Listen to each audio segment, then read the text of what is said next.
So also Dr. Sushil is famously known as His Grace Sutapa Prabhu for his dedicated service from the last 13 years in ISKCON. I welcome you, Dr. Sushil. I would like to hand over the session to you.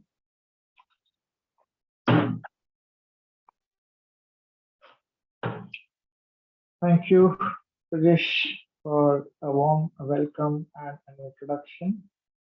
And I want to welcome all the members who have joined today. It's indeed Saturday evening is a very you know very busy time for all the students generally, because this is the only time they get for all their recreative activities. Most of you will be somewhere outside, in some restaurant or uh, on the streets. Of course, it's raining, but still, it's a time to go out. But you have taken your time. You have come here today again to hear about this topic of discover yourself. So we're very thankful to you for this. So without further ado, we would like to start the today's session. I will just chant some few prayers before we begin.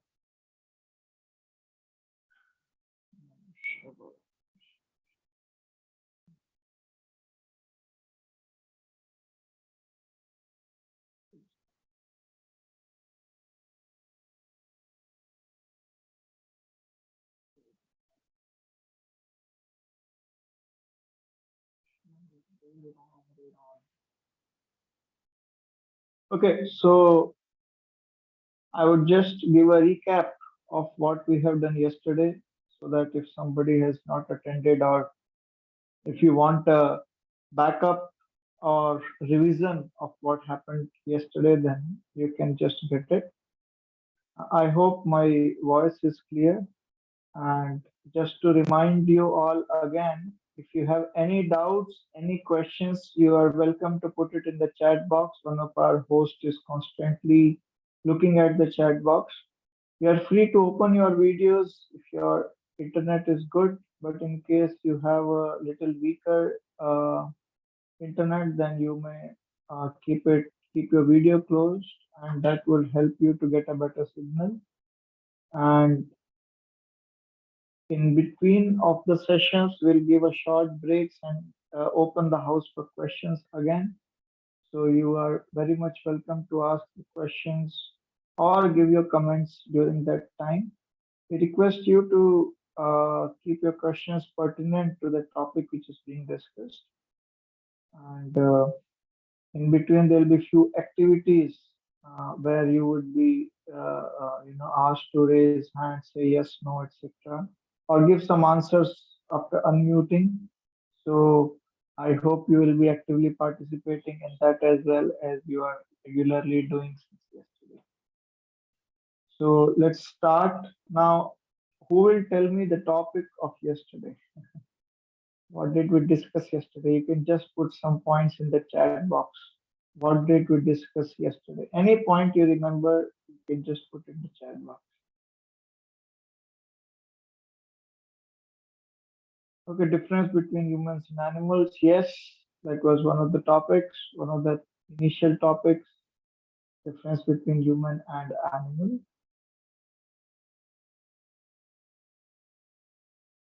Yeah, what else did we discuss yesterday?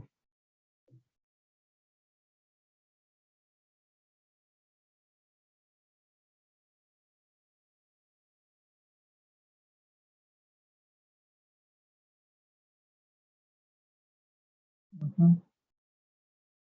There were so many of you, yesterday. Priya, Dhananjay, Praveen, Anu. Of course, Harivardhan has answered. Thank you, Harivardhan. Something what you remember? What was there? I can see some of the names which I could see. Tanil, Anish, Saurav, Sanket. Yes.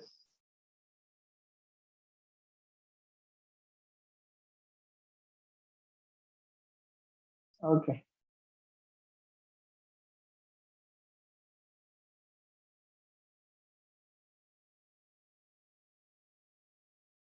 Art of working smart. Yes, art of working smart. We'll elaborate a little bit more on that today again. So I'm sharing my full screen, and but there was some problem yesterday. So let's go back and have a recap of a quick recap of what we discussed yesterday.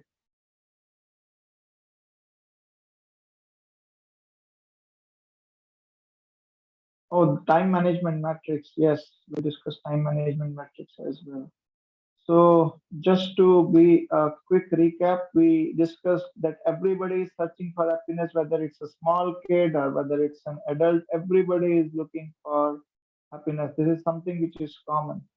Okay, somebody looks it in gadgets, somebody is looking for a new fashion, somebody looking in some daredevil acts, but everybody is looking for happiness. Sports, intoxication, when it goes to a different direction, when people cannot find it in the right way, then they end up into things like intoxication. And we assume that happiness means improved facilities. We want to eat whatever we like, we want to sleep in good places, we want to have a good partners for mating, and of course, we want to have all the latest equipment for our defense. So,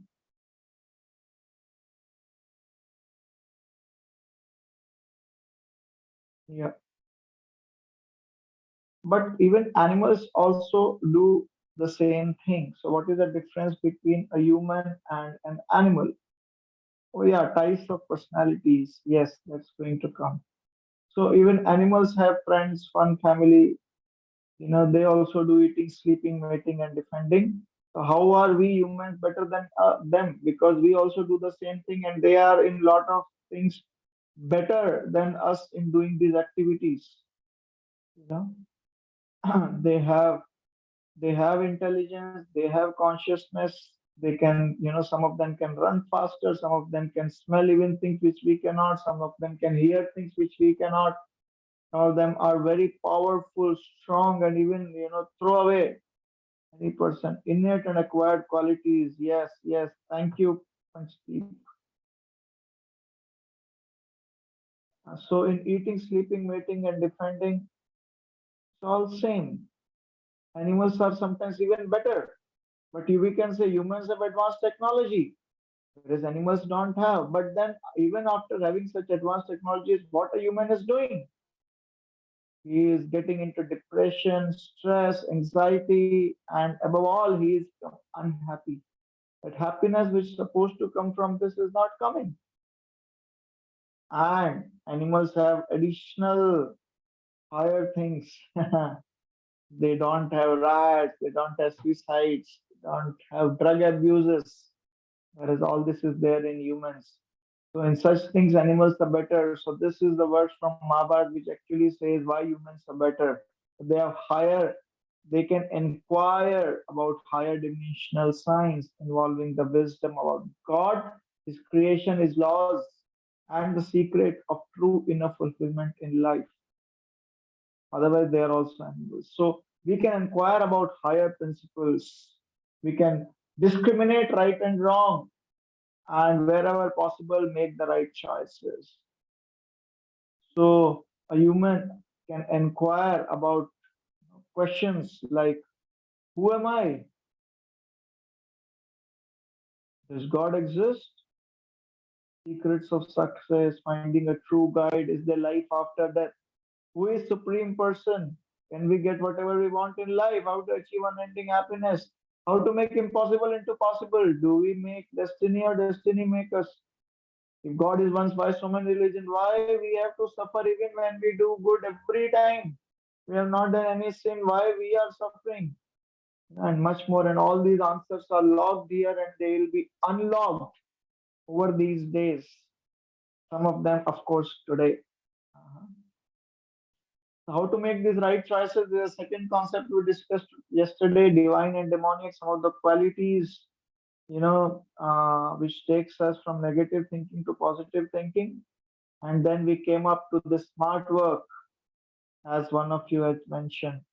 So in that we had three tips. One is, if you want to do smart work, if you want to go to positive habits, just think that your book of life is being written now, and whatever you do will be seen and admired by people in the coming generations. So what type of book will you like to be written about you? You want to be angry like this, or you want to lead a life maturely and more balanced? So, what kind of book? This is ego friendly and eco friendly, or full of money but no love. So only ego clashes and disruptions in families. So, this analogy we gave, now before we go, I want you to answer. So, the horses depicts what? You can unmute or you can type in the chat box. What are the horses depicting? The five horses. Senses. Yes, Harivardhan, thank you. Senses. What are the reins depicting? Yes, Panchadeep, senses. Next, what is these reins? What do they depict? Analogy.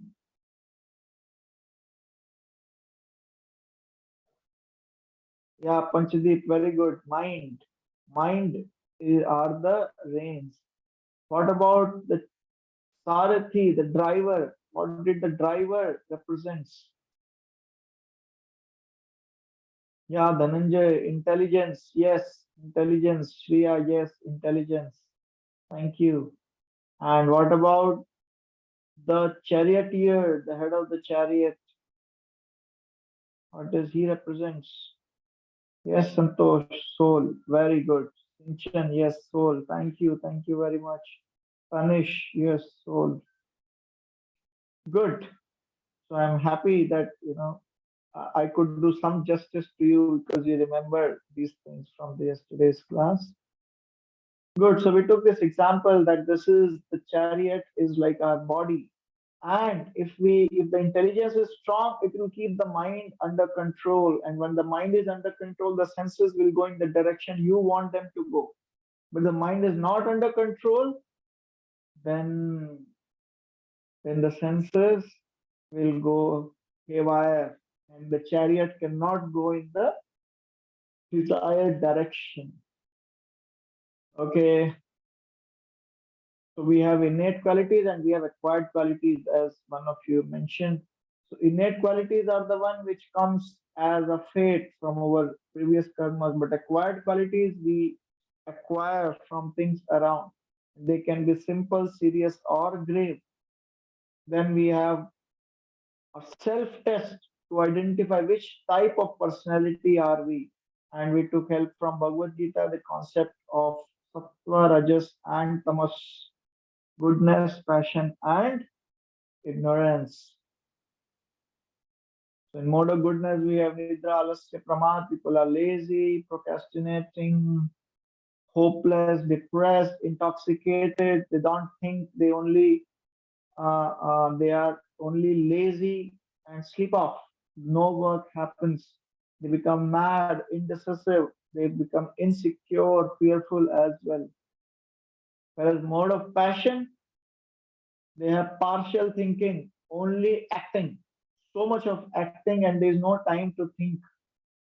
No cutthroat competition, pride, angry. They don't want teamwork. They want to do individual. They want individual honor, and they are envious of juniors as well as seniors. They want honor, prestige, but they don't want to share these things. They don't want to give honor to others. They like bossing.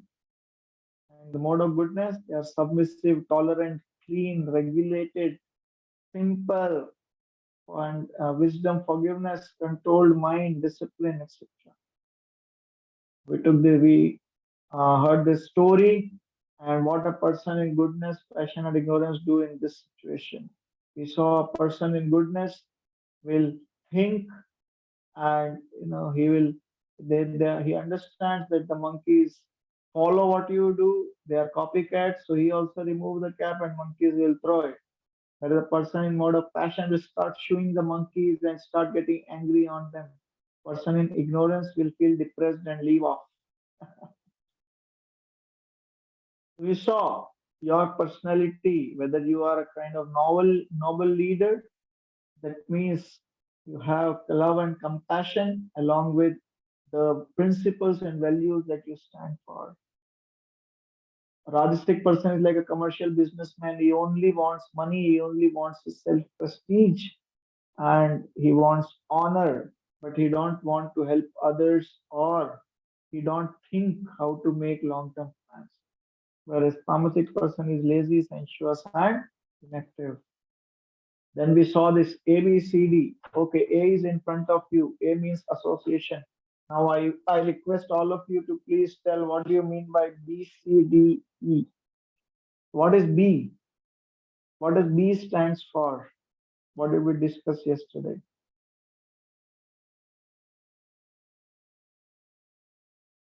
Yes, what B stands for?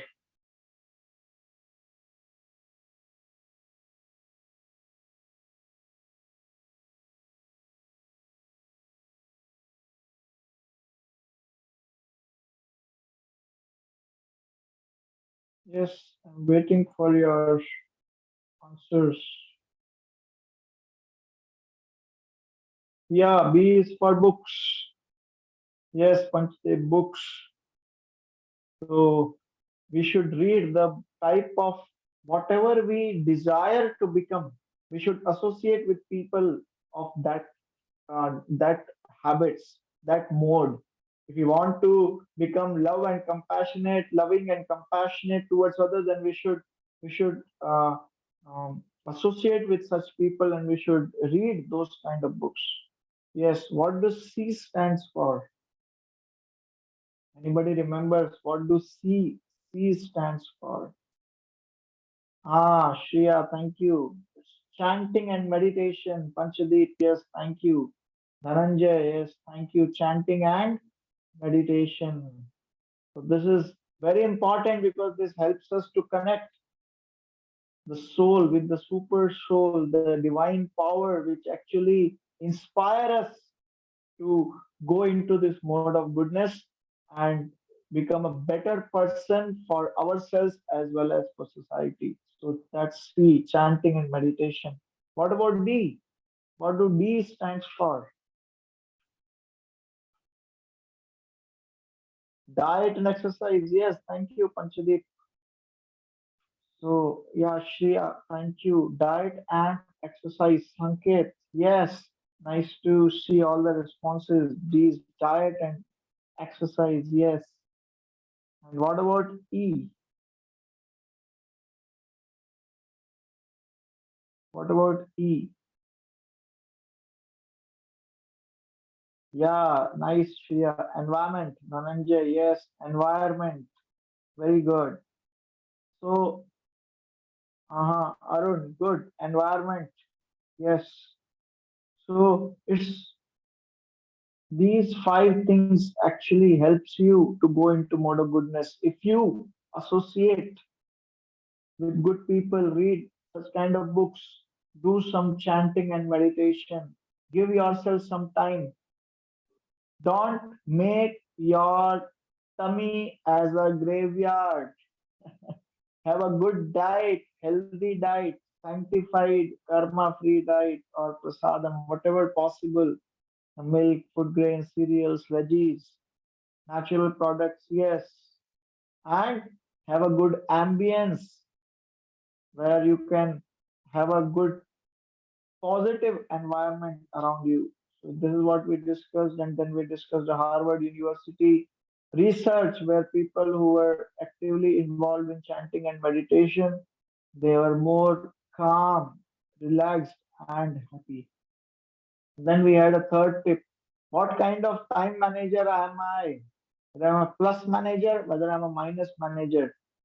So whether I'm good in planning, whether I'm good in action, or whether I'm good in interacting with others. And then we saw whether we are plus managers or we are minus managers. Uh-huh.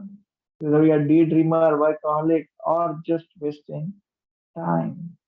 So then we saw this last one of the second last concept, dopamine, some of the hormones which do not release when we are too much addicted to gadgets. So we saw this dopamine, endorphins, serotonin, and oxytocin. And this was the last concept what we discussed yesterday. And we'll just take it again today and then go forward from here. So we discussed that there are two kinds of works. Either they can be urgent and not urgent, or they can be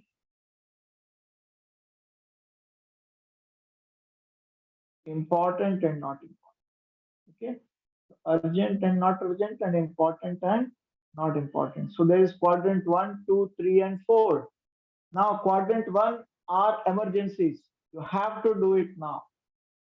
If you don't do it, you will be in trouble. Like health crisis, like deadlines from offices, like immediate exams, last minute preparations. So those are quadrant one. Quadrant two is a quadrant of quality. So quadrant one is an action quadrant. Quadrant two is a quality quadrant where you can decide, plan things like what where you want to study, what kind of courses you like to do, which colleges are good. You plan money management, career management, etc. Self development. Then quadrant three is a quadrant of deception. It's urgent but not important. Suddenly someone calls, you have exam, suddenly a call comes, and then you take the call and then you enter into some talk, and so much time gets wasted. Because the call is coming right now, it's an urgent call, but just for some information which may not be immediately important for you. Okay, or some unexpected visitors drop by, they take so much of your time, or you keep nudging about some trivial matters and forget the higher things. Sometimes we enter into some argument with some of our friends or family members and keep nudging about small things. So that's urgent but not important. It's urgent because the other person is getting so angry on you and you have to calm them down. But it just takes away your time. And then the fourth quadrant is a waste quadrant. It's not urgent, not important as well.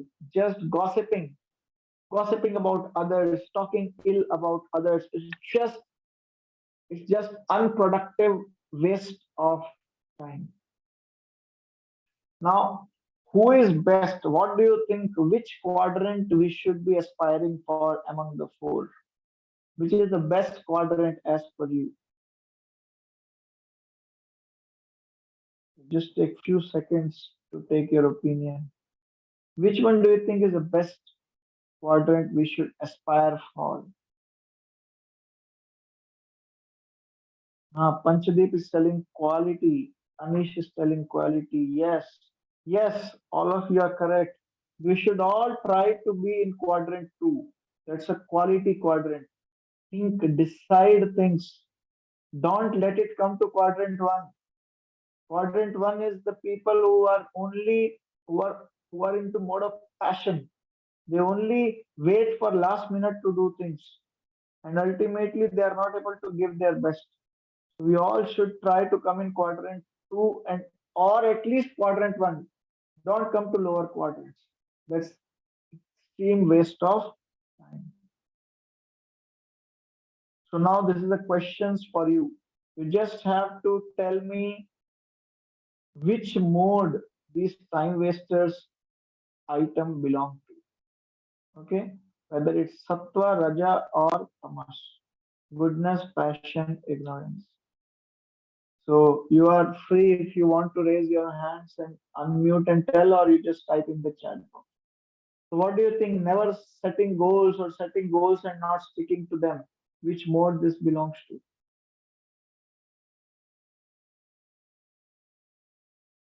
Okay, Chetan is telling, the ninja is telling tamas. Okay, so no setting goals out of laziness will come into tamas, but setting goals but not sticking to them, they don't have time. So this all goes into tamas. Moving around and socializing too much to feel security. What do you think, Chetan? Whether your answer is for second one or the first one? Okay, second one. Which one do you feel? Moving around and socializing too much to feel security. Which mode this belongs to? Rajas. Yeah, I knew people say Rajas. But if you see insecurity, what we saw is a symptom of tamas. When you feel insecurity, if you are socializing around just to make good friends for your work, then it's fine. But because you are so insecure, that's why you're socializing around. That is a symptom of insecurity, which is more of a tamoguna than rajoguna. Now, also understand there may be multiple modes which are actively working, but the dominant mode is what we are trying to find out. Low level of concentration, getting easily distracted by trivial things. What do you think it is?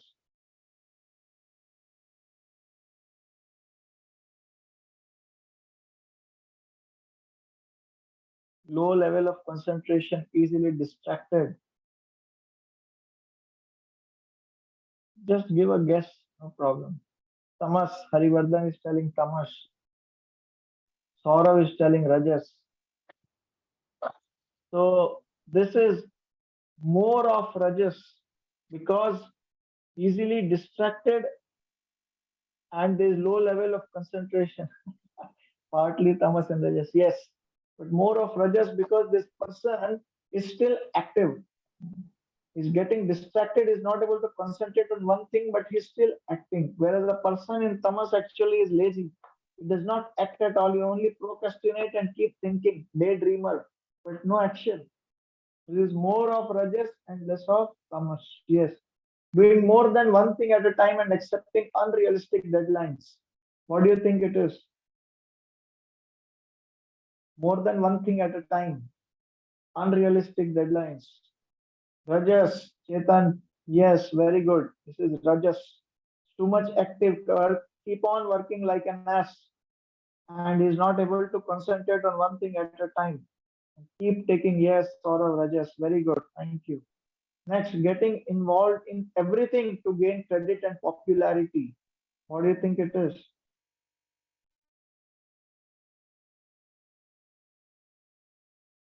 Rajas. Harivardhan is telling Rajas. Yes, good. Anish is telling Rajas. Good. Yeah. So to get so much of credit, popularity, all that comes in mode of passion, rajas. Indecisive and postponing decisions. What do you think it is? Indecisive and postponing decisions. Tamas, very good, Tanish, Tamas. Next, thinking no one else can manage my work if I'm absent. So trying to be indispensable. Trying to be indispensable. What is that?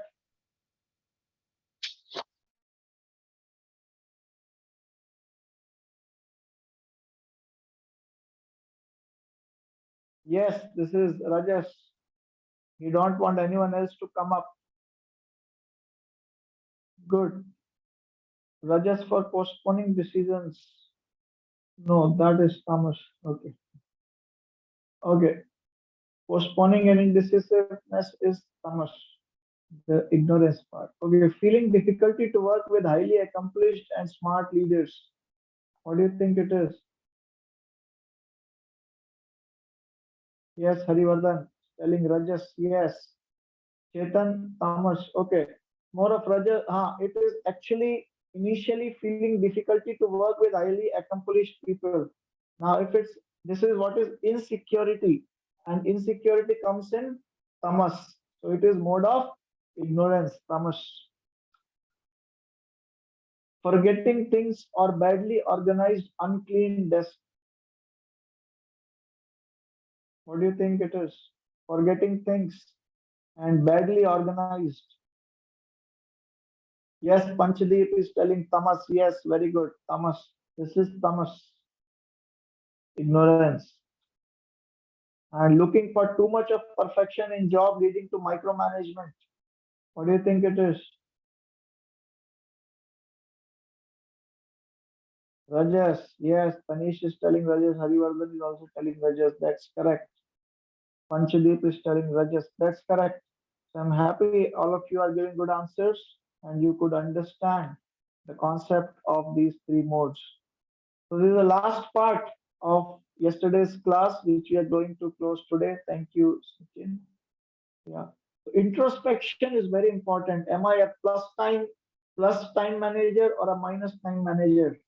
Am I going into mode of passion or ignorance? Am I in a quadrant one or quadrant two? This is what introspection we all need to do, and that is the first step for our evolution of consciousness from where we started. So now there are two R's, what we say in personal life, we have relationships, and in student life, we have results, or student or professional life, we have results.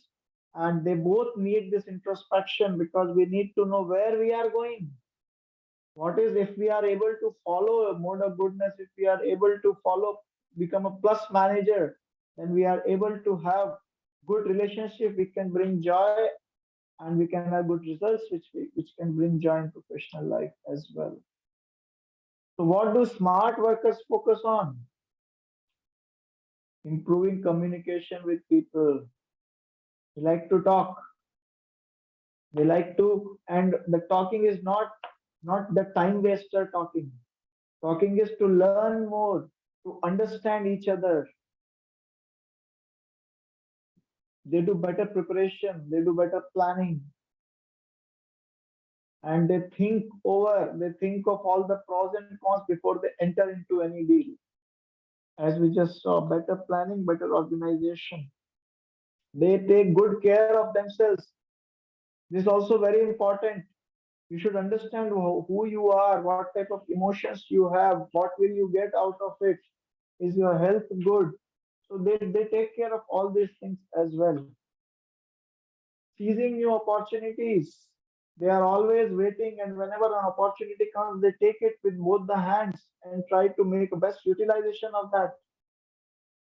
They always invest on personal development. Congratulations, all of you come into this category because you are attending this class, and this is going to help you in your personal development as well as it helped me. So this is another thing which a smart worker does. Preventive maintenance. Yes, they concentrate on prevention rather than treatment. And they like empowerment. When they have other team members or juniors, they empower them to come up, to shine, and they encourage them to go ahead.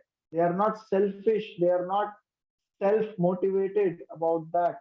They are not the bossy people, but they like everyone to come up and go ahead. So they are plus time managers. So now this is another thing. What is the importance of getting up at 4 a.m.? So many billionaires, they get up at 4 a.m. What happens if we get up early? Let's see what this video is showing us. Why are successful people waking up at 4 a.m. and not a different hour? What is the secret behind it?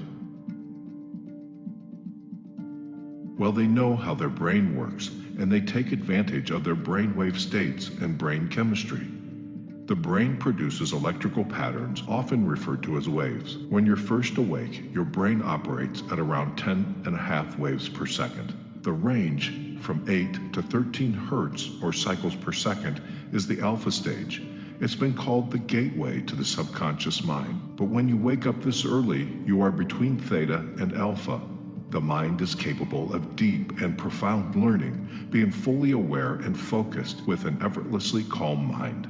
In other words, you don't have to work as hard. You are not thinking. You just relax into the moment. Another important fact known by all successful people is when you wake up, your subconscious mind is most impressionable and soaks up information like a sponge. Whatever you hear, see, or are exposed to in the first 20 minutes will affect you and set the tone for the rest of your day. This is why they meditate, listen to affirmations, and not checking their social media and emails so early. They choose consciously their tone of the day, being focused and positive and not being distracted. They choose to go to bed early and use the premature hours of each day in their own advantage. They make up a routine of waking up before the sun starts to shine and go to sleep after the sun goes down. Why do they go to bed so early? Between 10 p.m. and 2 a.m. is where you can get the most from regenerative and deep sleep. After 2 a.m., sleep lacks the quality that you need as it becomes more superficial, chronically depriving your body of the regenerative sleep which you can enjoy between 10 p.m. and 2 a.m. makes you wake up in the morning even more tired than when you went to bed. If you are among those that usually fall asleep well past 10 p.m., you should consider changing the situation. Set up a goal to go to bed earlier by 15 to 30 minutes each week until you hit 10 p.m. bedtime goal. Early risers like Apple CEO Tim Cook, Oprah Winfrey, and Dwayne Johnson choose to greet the day at the crack of dawn because that's where motivation is created, and they don't need to ask for it. That silence of early morning hours is what helps them use their potential to the maximum. Successful people choose to use every minute available in a day because their life's purpose is higher than any other short-term pleasure or comfortable bed mattress. They instilled this habit of waking up early in their DNA because they understand how a strong and consistent routine can support a successful life. The human brain can work at its maximum potential when it doesn't have to multitask. The quality level of work is highly dependent on the level of focus. When there are no distractions and noises to disturb concentration, the brain has a great capacity to focus on certain tasks and thus generate a balanced rate between quality and work. Successful people are aware of this and they use their alone time in the early morning to take full advantage of their brain's functioning capacity. High achievers understand that premature hours of the day allow them to make better decisions as their energy levels are at their peak. Those who live a grand life understand that early morning willpower helps them to achieve high levels of discipline. A disciplined morning guides them towards a whole day of discipline, and this is exactly what supports their successful life. As soon as the alarm goes off, you're facing a bump in the road, and it's up to you to get over it or not. It's up to you to decide whether you use your time in your advantage or not. When everybody else is still dreaming and sleeping in their comfortable beds, it's your time to shine. It's your time to get out of your comfortable zone and have that well-deserved breakthrough. The early morning hours are moments where you can be ahead of things without being distracted. It's a time where you can focus and pay attention to what really matters.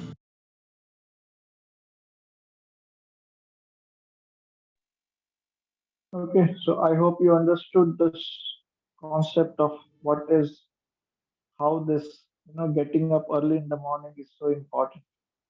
So now we have upcoming 8 sessions. We'll take the first one, and these topics will have 5S formula. Uh, okay, I'll just go through them because we are going to start one of it right now. Because we'll discuss about sign vibration, karma, all those things, solutions to Vedic wisdom, scriptures, why so many gods, why so many religions, what are scriptures, who is supreme, etc. And today we are going to take one of these S. Okay, so this is what we discussed. And now I'm just going back to the next slide.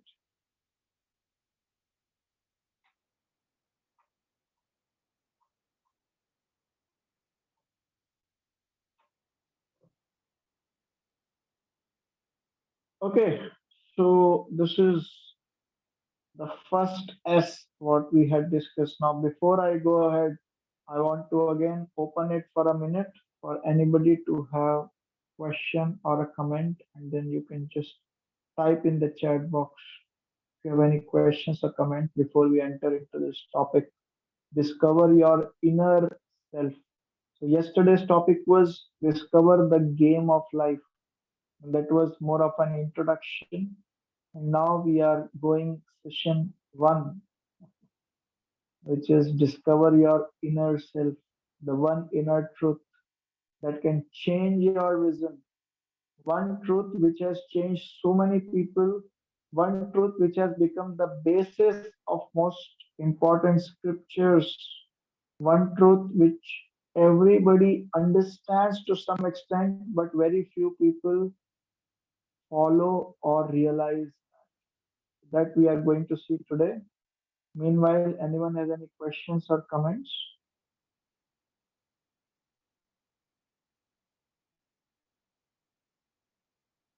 So you are very much welcome to put them in the chat box as and when you like. So then, now we'll go to this session of discovering our inner self. So the inner self, who is that self? Yesterday, one of you had asked, who is soul? May I know who asked that question yesterday? What is the soul? I don't know whether you are there today or not. So maybe you can just raise your hand or say something in the chat box. Yes, Harivardhan asked. Okay, good. So we are going to get that answer. As a driver drives a car, soul drives a living body. Scientific researchers have proved it. Like yesterday, I was mentioning, this is like a living spark in something. Okay, so like a car cannot move without a driver. So this similarly, this body is like a car, and there needs to be a driver inside who actually runs the car, and that is the soul. Now, driver, we may say, what about the automatic cars? Yes, but we still need somebody who runs that automatic car, the brain behind that automatic car, and that is what is the soul. So it's a soul who actually gives energy to a dead thing. So car otherwise is dead, but car starts moving when there is a living particle inside. So similarly, the soul is that living particle inside this body. Like for example, if you wear a glove, now glove otherwise, if you remove the hand, the glove will fall off. But if you put the hand, now gloves start, when you move the fingers, even the gloves start moving. That's how the soul is, that living particle. Okay. So matter is dead while soul is conscious, and the soul is superior to matter. The knowledge of relationship between matter, soul, and God can be great positive change in this world. And this we are going to learn today. So why should I study about the soul? That's the question. Why do I need to know about the soul? Okay, and even if I believe or don't believe, how does that matter? So see Arjuna. Now this is the plot of Mahabharata and especially Bhagavad Gita. Arjuna was depressed. Some of you would have heard about it. Arjuna was depressed. He didn't want to fight because he thought that will give me more pain. He's already in pain, and fighting and killing his family members, friends, gurus, etc. will give him more pain. He didn't want to fight, and his arguments were very sound. His arguments were all scriptural, and if we really hear those arguments, we'll understand that those arguments, very difficult to cut those arguments, because it's not easy to kill somebody whom you love, especially when that person has done no harm to you.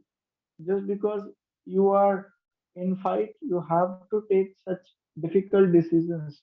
And that's why Arjuna was depressed. So but then what happened? जिसे वे पतुश्च शरीरे में रोम हर्षश्च जायते गांडीवम संसते अस्तात् पक्षैव परिदह्यते. These are all symptoms of depression and anxiety. Gandiva is slipping, Gandiva is his bow. My hair standing on, and sometimes you would have experienced this when you have some practical exam or theory exam and there is no preparation, or some question comes in exam which you don't know, then all these symptoms will start coming. इसे न च शक्नोमि अवस्थातुं ब्रह्मतीव च मे मन निमित्तानि च पश्यामि विपरीतानि. I only see misfortune here. I'm unable to stand. I'm forgetting myself. My mind is reeling. So he was going to such bad depression, anxiety, lack of confidence, and demoral state. And after hearing Bhagavad Gita, what did Arjuna says? He became victorious. How? He heard the knowledge of the soul from Lord Krishna. That is the first knowledge he heard from Lord. And at the end, he was victorious. So that's why we all need to hear. So we'll be discussing today's class into five major headings. First, and main theme will be to get ourselves convinced of the existence of soul and some of the properties of this soul, as well as the advantages of understanding this a topic of soul's existence. So we'll see some scientific proofs for existence of soul. We'll see what is the difference between a living person and a robot, how the mind works, and practical benefits of this knowledge of soul. So let's start with this. Am I a matter or am I a spirit? Am I this body or am I somebody else? What does this body consist of? What happens to this body? What is death? All this is going to come now. So the question, $1,000,000 question, who are you? If I ask you, who are you? Or if I ask you, where are your ears? You may start with pointing, these are my ears. If I ask, where are your hairs? You will say, okay, these are my hairs. Where is the forehead? Where are your eyes? These are my forehead, these are my eyes, this is my nose. But who are you? When I say this is, let's say if I say this is my pen, that means I am different from this pen. I am not this pen. I am different from this pen. That's why I'm telling this is my pen. Similarly, if I am telling this is my, they are my hair, these are my ears, that means I am different from this. These are this ears or this hands or this chest or these organs, different organs. I am different. They are mine. That means I am somebody different from them. So who is that I? That is the answer which is given. That's that living spark, the soul inside you. So these are the scientific proofs which okay, that will come later. First, this Dr. Harry Monson, he did one research. He was professor of anatomy, and what he did is he just dissected a person, taken all, broken the body into small micronutrients, and then tried to find out what is the worth of those nutrients. And surprisingly, he came up with the conclusion that most of the human body is made up of water. Rest is what? 5 pounds calcium, 1.5 pounds phosphates, 9 ounces of potassium, 6 of sulfur sodium, 1 ounce of magnesium, and less than an ounce each of iron, copper, and iodine. So, what is the worth of all this? Ooh, 110 rupees. So, all of us worth 110 rupees. Maybe somebody 50 rupees extra and 50 rupees less. And what do you get in 110 rupees these days? 1 kg tomato. This is the only thing you get in 110 rupees these days. That too, some places is even more costly. So your worth is 1 kg tomato. I mean, this is what we work for. No, you just think of that a person may be driving a Mercedes or a BMW or a Porsche car. Okay, and suddenly if that car met with a small accident, whom will you catch first? Whether you catch the person and take him to hospital, or whether you want the car to be taken first and the person we can take later? Whom do you like to catch first?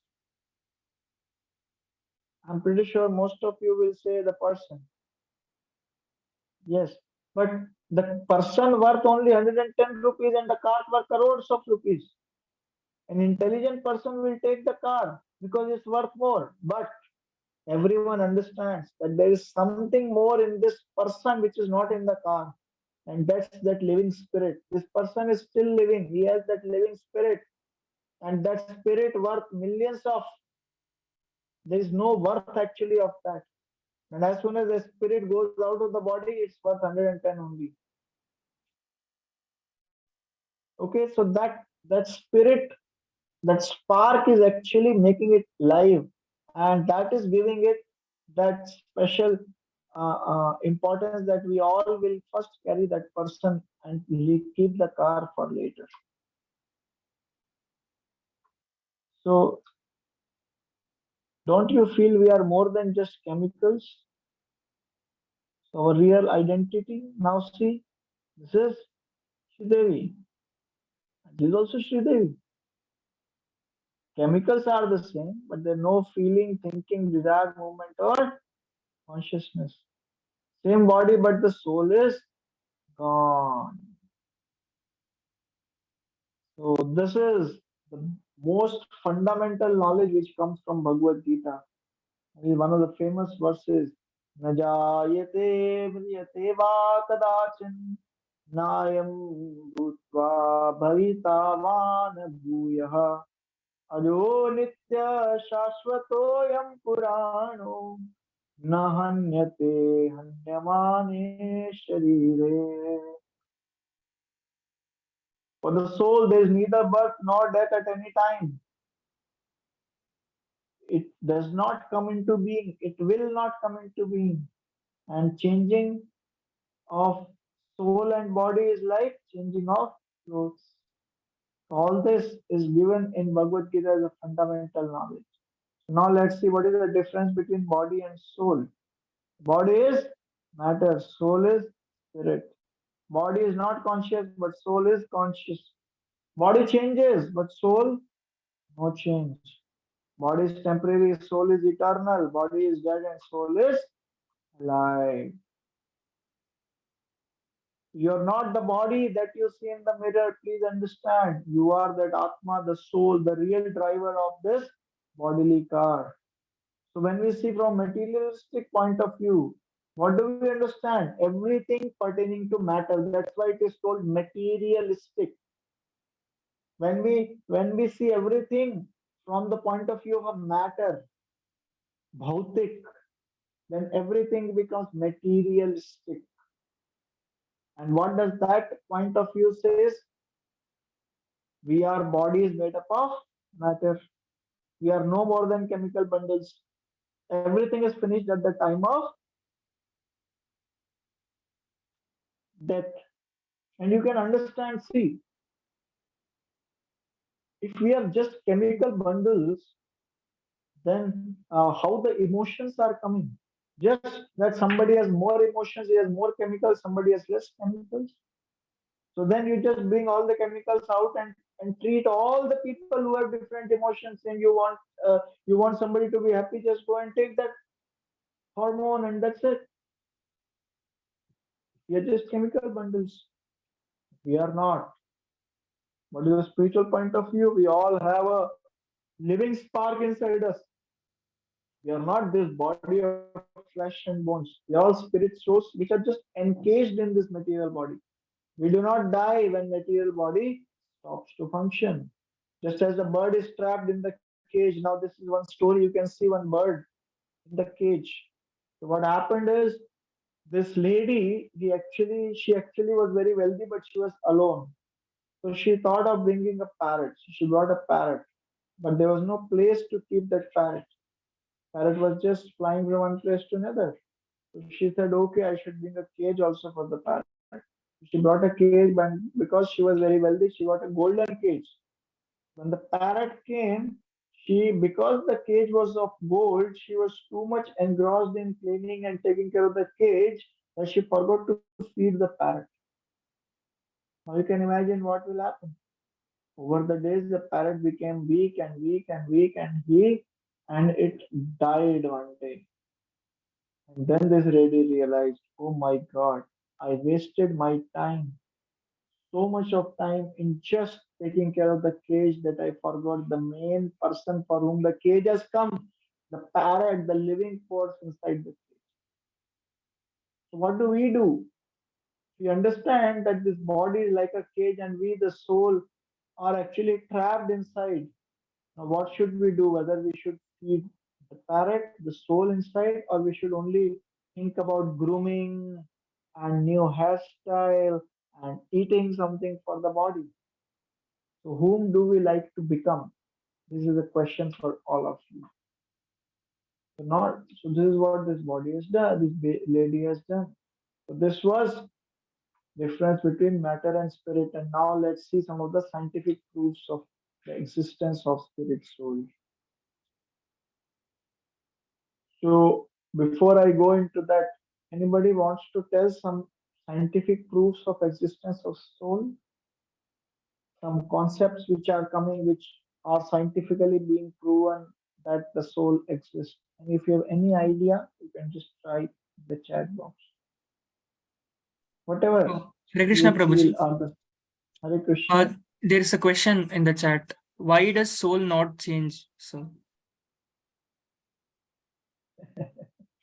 Oh, okay, I think there is a connection failure here. Okay, so it will come in some time.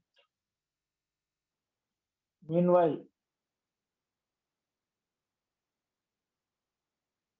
I'll just see if this is the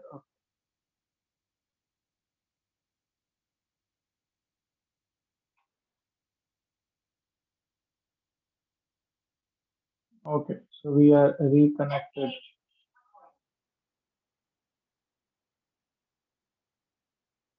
So the question was why the soul is constant. Now that's how the Lord has made the soul. Okay, that the soul is constant and it does not change because actually I'll just tell you in short right now because we have to go to further in this class. But in short, because the origin of soul is from somebody who is eternal and not changing.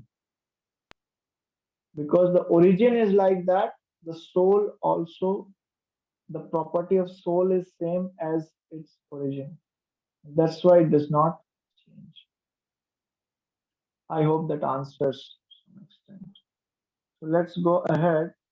So now we'll see some of the scientific proofs, and this what I asked you. Can you give some scientific proof of the existence of soul? What do you think? First of all, how many of you believe that soul exists? Of course, I gave some of the arguments, but still, you can just say yes or no in the chat box. How many of you believe that soul exists?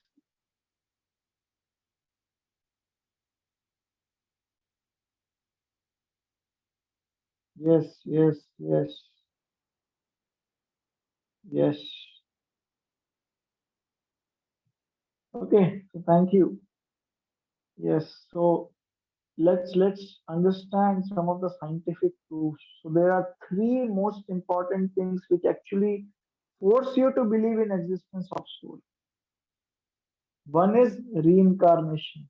You cannot prove reincarnation as a fact if there is no soul. So let's see that. So first see what are the proofs. First is common sense. Next is consciousness. Third is near death experience and out of body experience and reincarnation researches.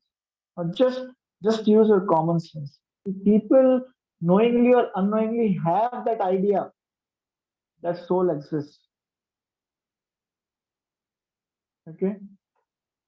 Like whenever a person dies, what do we say? He or she passed away. वो तो चले गए इस संसार से चले गए. अरे भाई कहाँ चले गए? The body is still lying in front of you. Then who passed away? The body is the chemical bundle. The chemical bundle is there, and as a doctor, we have seen that even when we declare somebody dead, sometimes their heart is still beating for some time.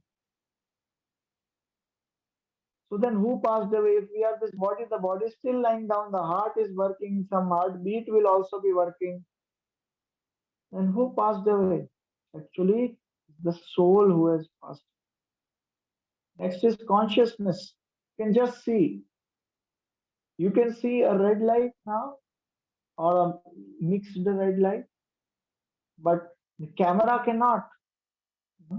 Camera don't have consciousness. Camera can take pictures, but you need a person to operate that camera to take those pictures. So living beings are conscious, dead matter is not. Okay. And then the near death and out of body experience. So these are the studies which have been done, which are still continuing to be done. 11 to 14% of an average American population have one or the other kind of these experiences. You can check on Google as well. This, Dr. Michael Sabom, he has done so much research on this.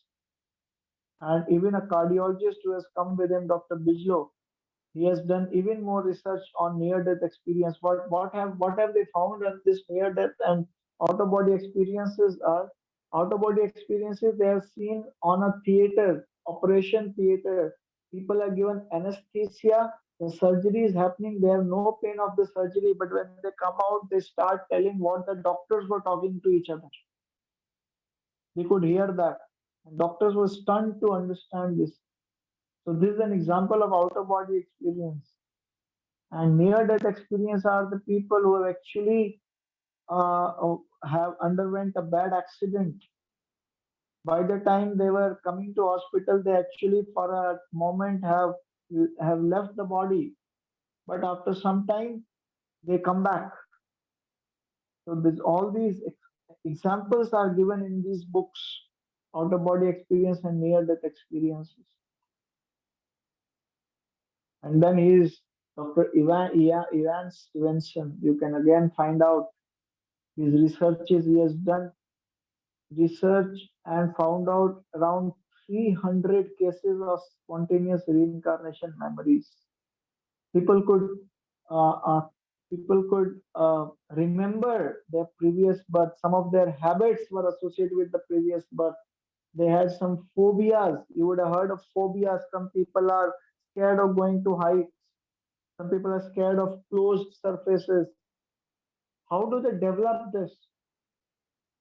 So this is all hypothesized for a previous birth which they had and some of the experiences which they had previously. These are some of the books on reincarnation research. Phobias, as I was just mentioning, they're related to mode of death of a person whose life is being remembered. So if you remember that I was like this in the previous birth and that time I died like that or I got a bad accident in that way, so they develop phobia which continues to travel in their next birth. If somebody is drowned and died because of drowning, then they have phobia of water. Similarly, if somebody is stabbed, then they have phobia of sharp weapons. Somebody was died of shooting, then they don't like firearms. They are scared of firearms. And furthermore, we can see in the researches that even if somebody is an identical twin, they have different habits, they have different mindsets. Even though their genes are same, they're coming from the same parents, their body is same, they look same, but their natures are very different. Their body behaves in a different way. Some get sick, some do not. Some think in this way, some think in that way. Though they are genetically identical.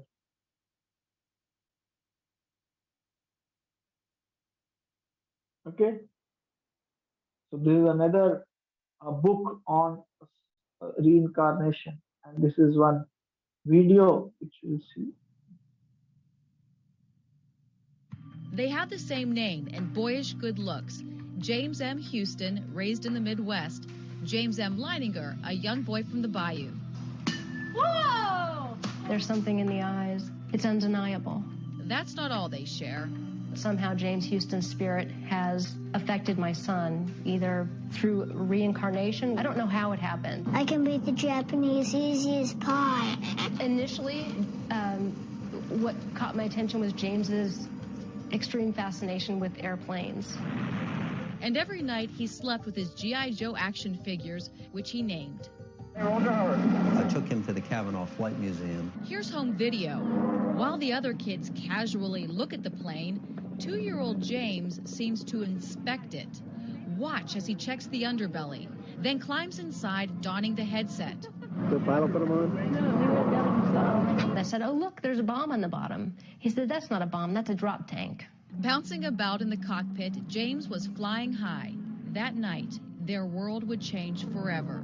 He started having the nightmares, and that was my first indication that there was something wrong. It was a panic-stricken, terrorized screaming. Over and over again, James had the same terrible nightmare, 4 to 5 times a week. He was too young to explain the dream, but he could draw. Bombing ships, you see men parachuting. Here's another one where planes are dropping bombs. Help me. He would just be crying. He'd say, airplane crash on fire, little man can't get out. He laid on his back and kicked up at the ceiling, and he goes, Mama, the little man's going like this. And he laid on his back and kicked his feet up. The little man's going, ooh, ooh, ooh, ooh, ooh, ooh, can't get out. And I said, well, who's the little man, baby? And he goes, me. I thought Bruce and I were just going to faint. They questioned, what kind of plane? Corsair. Why did your airplane crash? My plane was shot down. Who shot your plane? He looked at me like I was a village idiot. He said, The Japanese. I kept thinking, where's he getting this? I was a stay-at-home mom, so I know that there wasn't anything that he was being exposed to. Not exposed to in this life, but perhaps, just maybe, somebody else was. Decades earlier, James Houston grew up with the same insatiable fascination with airplanes. He became a naval fighter pilot and fought in World War II. March 3rd, 1945, during a mission near Iwo Jima, he took a direct hit. At age 21, was declared missing and presumed dead. where did he take off from a boat? Do you remember the name of your boat? He said Natoma.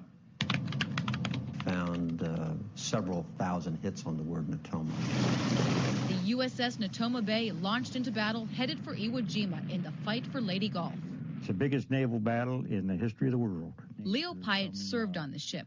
From his home in Ohio, he organizes the Natoma Bay reunions. That's how Bruce found him. I wanted to disprove it. He asked a few questions about, did I know some of the people? Oh, yeah, I remember those people. And so he got very quiet. It was all real. The people and places James described actually existed. And remember those G.I. Joe dolls that James named? Turns out 3 men with the same names, first and last, served on the Natoma and were killed in action.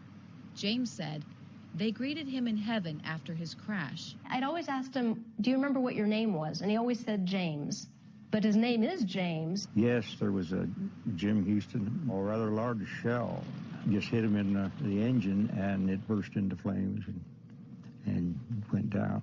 They showed Leo the drawings. He was right on the nose. I'm sure, in my mind, that he was there. Leo invited James, now 3, to the reunion. James recognized several pilots, even called them by name. You're Bob Greenwald. I'm serious. He'd never met Bob Greenwald. No, he'd never met him before. And someone else was invited. James Houston's sister, Ann. And he goes, it's not Ann, it's Annie. She wasn't my oldest sister. I had an older sister than that. And I said, you did? Who was that? And he goes, Ruth. I mean Ruth.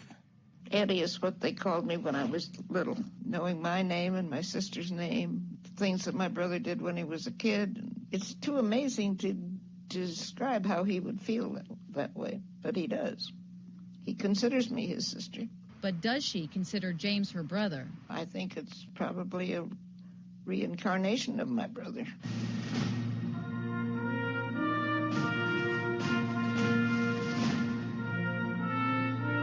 Suzanne Stratford, Fox 8 News.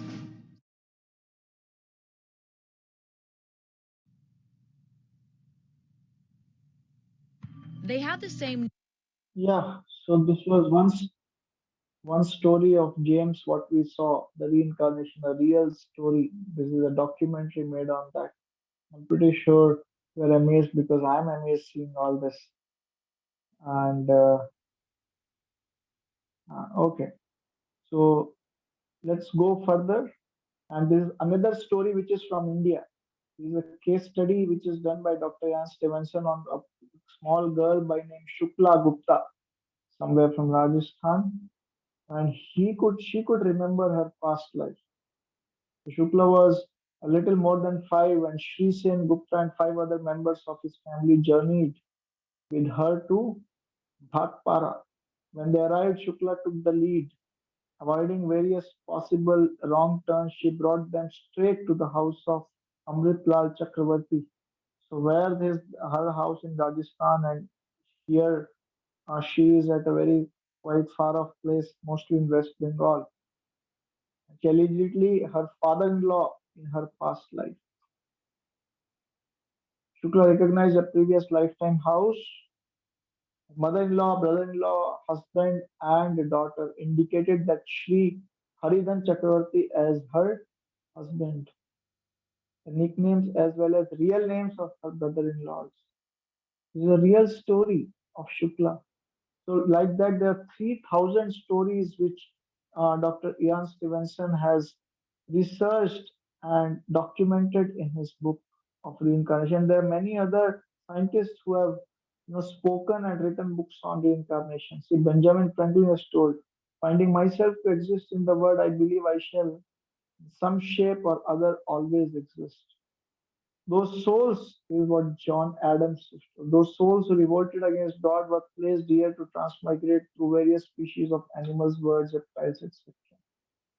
So Socrates is told, I'm confident that there truly is such a thing as living again, and the living spring from the dead.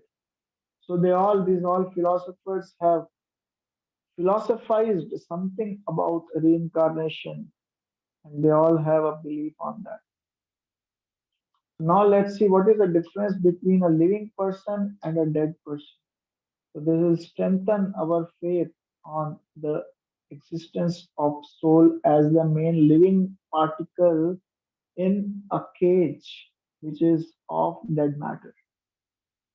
So is a man not just a powerful computer or robo? Are we just not a computer or robo? Let's see.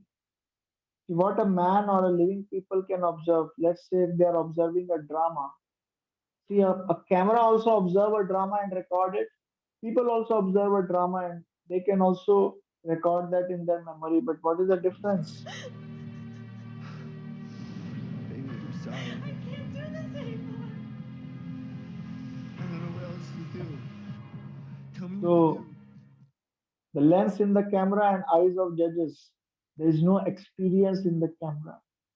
Whereas sometimes when we see an emotional movie, people come out crying of the movie theater. So they experience. They don't have lens don't have emotions, but humans have sorrow, anger, elation, etc. Camera has no consciousness. A living person has. Camera cannot judge, can just record where a living person is able to do the judgment. So this is a live talk which has actually happened between a person, a reporter, and the founder Acharya of International Society of Krishna Consciousness. So he started asking Swamiji, I think our body is just a complex machine that gets worn out and crash. Why should we bother about some soul powering the body, etc.? So then the Swamiji answered,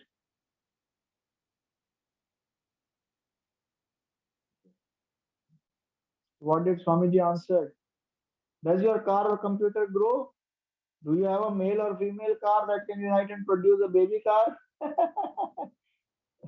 A living body undergoes six changes, whereas matter just depreciates. Anything you bring out of matter will just depreciate. It is a soul that makes the living body alive. And this is not, he's not speaking from his own side, he's speaking from actually Bhagavad Gita and other scriptures, and he will quote that he'll quote it now. So there are three major differences between a living body and robot. First is the six changes which happens in a live matter but not in dead matter. The species in a live matter, in a live person, female and male can come together and create another person, but machines can never do that. And a living person has consciousness, emotions, thinking, feeling, which a matter do not have. Every living body undergoes six changes. I was just mentioning this is coming from Bhagavad Gita, chapter 2nd. It says, Dehi nosmin yatha dehe kaumaram yauvanam jara. So in short, they have written, this is the first verse which actually talks about soul in Bhagavad Gita, and there it is told that this Dehi and Deha is the body, and Dehi is the soul which stays in the body. It says the body only when the soul is there in the body goes through these six changes. If the soul is out, the body stops there. So there is birth, there is growth, then there is some kind of maintenance of that, and then production of byproducts, dwindling, and death. These are six changes which any live body will experience. Okay, so that's the difference between a living body and a dead matter. And now let's say how the mind works. So we have, it is told in scriptures that anybody, every soul which is a living spark has two kinds of covering. One is the gross body, the sthula sharira, what we have, like this body, which is made up of five elements: earth, water, fire, air, and ether. And we also have a subtle body made up of mind, intelligence, and ego. So, how this mind works, what is the mechanism, is what we are going to see now. So, the soul is covered by gross and subtle coverings, as I just mentioned. The gross body is of five elements, subtle is of mind, intelligence, and ego. And there is a soul inside which has a property of Sat Chit Anand. You would have heard of name Satchidananda. Well, because of these three qualities: eternity, knowledge, bliss. Ananda is bliss. So this is the nature of the soul. So one of you answered why soul is eternal, because it is the nature of God, from whom the soul has. So that's why this is the nature of soul. Sat, Chit, and Ananda. So that's how it goes from gross to subtle. So what is the function? So intelligence, mind, and mechanism of mind. So how the mind is working? See, we saw that example yesterday of, or I again showed it today, of the chariot of the body. There are five senses, and those five senses are first controlled by mind, because these senses are the first contact with the sense objects, and through that contact they actually acquire some knowledge. They will actually acquire some impressions, whether it's the tongue who gets some taste impression and then it stays in our mind that this is tasty and this is not. So we use these five senses to gain that experiences, and sometimes that experience is an experience of happiness, sometimes it's for some pleasure, and sometimes it's just to fulfill some desire, or sometimes the experience is painful. But these five senses gives us this experience, and mind is the storehouse of those experiences, those desires, those thoughts. And what is the work of intelligence? It is told discrimination and determination. So three D's: decision, discrimination, determination.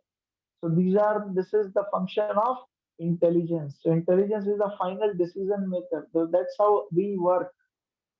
Okay, so five senses takes experiences by coming in contact with sense objects. Those get stored in the mind, and then mind gives desire for further experience. But the intelligence is supposed to control those desires. So, like for example, I don't know, but in medical science, we see some people who develop some problem in the brain because of some accident, etc., and then they lose control of some side of the body, and they also develop some kind of problem where some part of the body start becoming very stiff, because it's the brain who controls that stiffness and the movement of each part down. And because now there is a problem there, that control is gone, so some parts are not working and some parts are overworking. So that is the function of intelligence here, is a decision maker. If intelligence is not strong, we'll find some senses are overworking, some senses are underworking. And the whole experience is painful over the time. So that's how this is what we saw yesterday, and it's a revision again. So Lord Krishna says in Bhagavad Gita, Bandhuratmatmanastasya yenatmaivatmanajitaha anatmanastu shatrutve varte tatmaiva shatruva. So what is he telling? The mind, it's a best friend, but for whom? For a person who has conquered the mind, for whom the mind is under control. So for them, the mind is the best friend. But if it's not under control, it's the biggest enemy. So nature of mind in a chariot, if the intelligence is strong, mind is controlled, and then it will be a best friend. But if it's uncontrolled, it will be our greatest enemy. But can the mind be controlled? Arjuna says in Bhagavad Gita, "Ooh, mind controlling is like controlling a wind. Wind I can still, to one extent, with all my yogic powers, can still control, but controlling mind is very difficult. So it is considered as a knife. Okay, now a knife in, if it's in the hand of a good person, a controlled person, an intelligent person, it can save somebody's life. But if it's in the hands of a criminal, an uncontrolled mind, uncivilized mind, a selfish mind, then it will create a havoc. The surgeon can save life, but criminal can kill somebody. What is this Gigo principle? Good in, good out. Garbage in, garbage out. So this mind will tell us if it's controlled, if it's a good friend, it will bring in good, and only good will go out. Okay. So where do we get our scripts? Books we read, movies we watch. So these are the experiences which our senses take, and they get installed in our mind, and from there we develop all the desires and thoughts, etc. So whatever are the inputs which are coming, they either come from the books, or they come from some movies or something what we hear, or the people around us. Okay. So let's say what goes on in our mind. Smoking habit. What happens? Mind feels what? Oh, I'm an engineer. I should know how to hold a cigar at least, because people will say, if I don't, if I don't smoke, I'm not cool. I'm not even a man. If you're not smoking, you are not a man. This is what happens in hostels. You would have experienced. And the people who actually smoke, somehow they have a very strong preaching tendency. They want people to help them. They all want association. They don't want to do all these things alone. And they feel it cool. And they say, अगर जीवन में college life में experience नहीं किया तो तुम्हारा college life waste. So they preach such kind of things. So this is what dialogue keeps happening in the mind when somebody enters into this habits like smoking, because mind will say, "Arey, try, it's cool," but intelligence will think, "Hey, it's bad." There is a warning even on the wrapper of the cigar, that, and that to two-third of the wrapper is made of that warning, and a very bad cancer of the mouth, a person whose cancer is being shown, and it's written, it's injurious to health. So intelligence always telling, "Arey, parents also told don't do this. Everybody's telling don't do this. This is a wrong trap. You can become addicted." Mind will say, "Do it." And that's an example of uncontrolled mind, where mind is acting like your enemy. That's how mind works. Now comes the practical benefits of knowledge of soul in everyday life. Now, this is something which I'll discuss in more detail in tomorrow's class. Okay, so we discussed, am I matter or am I spirit? Scientific proofs of existence of spirit soul, difference between living person and robo, and mechanism of mind. So these practical benefits we'll see tomorrow in more detail. Okay, so I'll just give a small glimpse. So, am I matter or am I spirit? This is what we saw, that we are different from matter. And one of the example what we saw of, what example we saw in this, am I matter, am I spirit? Can someone type if you remember? Which scientist research we saw in this example? Am I matter or am I spirit? What was the example we gave? Ah, very good, Harivardhan. Oh, the name also matches with your name, so you could remember maybe. It's a Harry Monson who's told the body is just worth 110 rupees. So are you a 110 rupees person or are you a spirit soul? Yes, so this is what example we saw. What are the scientific proofs we saw for existence of soul? There were three or four, rather four things we saw in the scientific proofs. What was the first thing? One example also we saw in that. What was the first thing?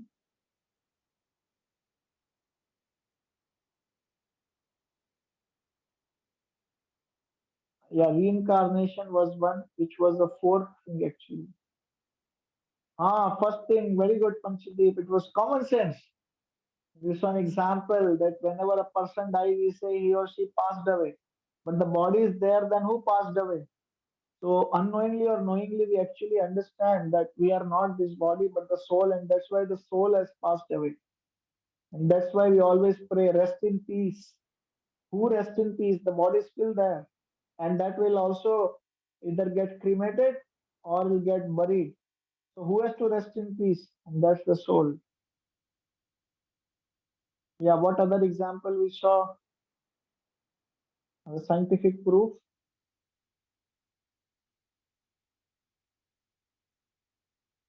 Consciousness, yes, Dhananjay, very good. Consciousness.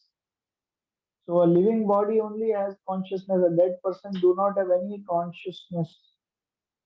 Yes. What are the other two things? One, of course, Harivardhan has told about reincarnation. What else did we see? Scientific proof. Yeah, out of body experience and NDE, near death experience. Very good. Thank you. So then next, Panchadeep, thank you, near death experience. Yes. The next thing we saw is difference between a living person and a robot. So here we saw consciousness. We can experience things, we can judge, but a robot cannot do that. And what example we saw here? What comparison did we see in this living person and a robot? Yeah, Harivardhan, camera and conscious living men sitting there. Yes. And then we saw mechanism of mind. So in the mind we saw subtle body and the gross body. So who can tell which all constitute the subtle body? Who all constitute the subtle body?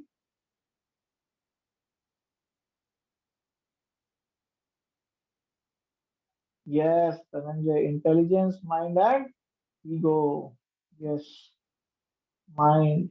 Panchadeep is telling this. Mind, intelligence, and ego.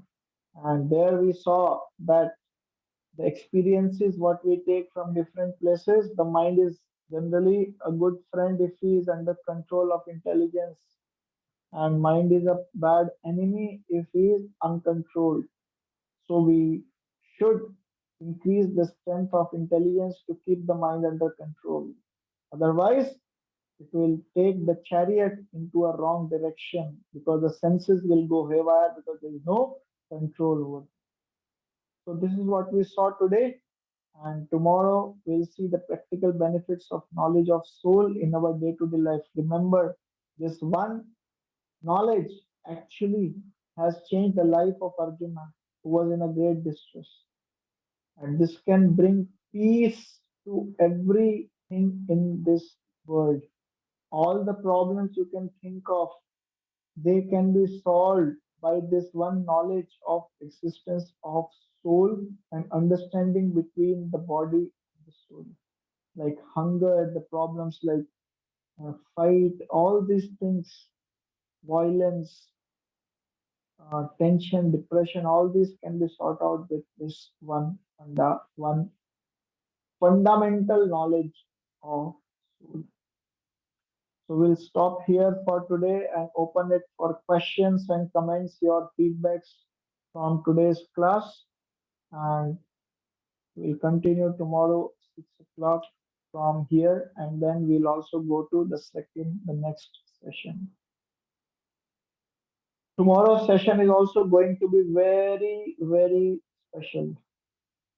Okay, because we'll see the practical benefits and some more uh, uh, uh, experiences and life-changing topics which are going to come tomorrow. So stay tuned for that as well.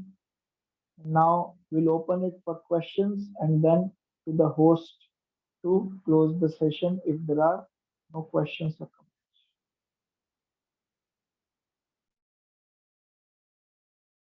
Hare Krishna Prabhu, there was a question in the chat that time. Why do not I remember my previous lives if I am the soul? Okay, so a very good question actually. If you can tell me who asked it, I want to appreciate them. This is a very It good was asked by Mr. Harivardhan. Mr. Harivardhan, it's a very good question. But I want to ask you back. Do you really want to remember your previous birth? Because you don't know. You may have some bad experiences which have happened there, and it's actually a blessing of the Lord that we don't remember the previous. Otherwise, what if somebody has done something wrong to you and you remember now, and what if that person is in relationship with you? What will happen to you? You'll be stuck. You will see this in some Hindi movies as well. So it's the mercy of the Lord. Lord in Bhagavad Gita chapter 15 says, Mattaha smriti jnanam apohanam cha. So he says, all this intelligence, knowledge, and forgetfulness comes from me. So out of great mercy, the Lord actually makes us forget about the previous birth because He don't want us to go through all those experiences again. So that's why we don't remember. As a mercy of the Lord, we don't remember the previous. Sometimes just some impression stays, otherwise we don't remember, and it's a blessing. I hope that answers your question.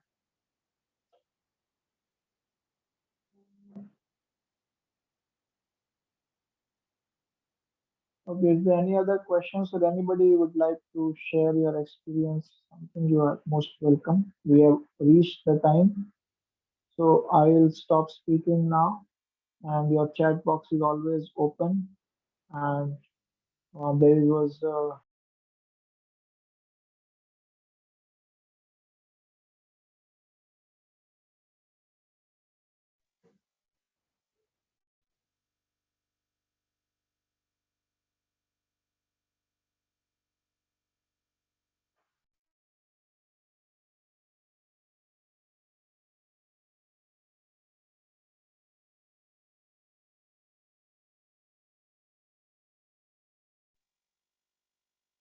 so Mr. Prajesh, are you there?